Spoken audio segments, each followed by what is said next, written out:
This is one of those stories where a puppy so tiny he fits in the palm of your hand. This is one of those stories where this little puppy is changing the way the world sees pets born with birth defects. I was really scared because I had never, ever seen anything like that in my life. He was just so flat, just splayed out all fours. This past month, Sue Rogers from the Mia Foundation says this little guy named Mick was brought to them with swimmer's puppy syndrome. Just 6 weeks old, his body lay limp and flat. He couldn't sit, stand, even walk. They say for animals born with defects like this, they're usually put down. So Sue started therapy right away. With a harness, they hoisted him in a small tub. The first time he went in the bathtub, he was so not sure. He just kept looking at me with those eyes, and I felt bad at first, but I also knew that he needed this. But she tried again, and his body started to swim. I didn't push him, and I didn't scare him.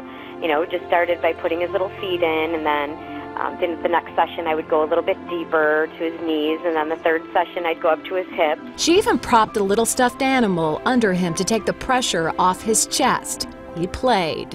I have other puppies in the house right now with other different conditions, but I put everybody on a big blanket for playtime, and that was part of his therapy too. She did 15-minute sessions 4 times a day, hanging him in a harness to get his legs to go in the right direction, and more swimming to build muscle. Mick sat, then he stood, then a miracle.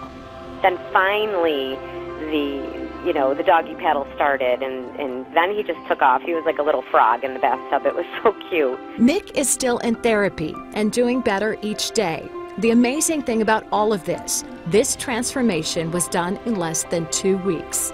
Sue worked with Mick about 6 hours a day for 10 days for him to recover. I was so happy to share Mick's story and hopes that it will change breeders and veterinarian and rescuers and just people's opinions on how important it is to just give these special needs animals a chance. The Mia Foundation is a nonprofit. It was started by Sue Rogers in New York. Sue had a Chihuahua named Mia with a cleft lip who ended up passing away. She wants to help other animals with birth defects and genetic disorders.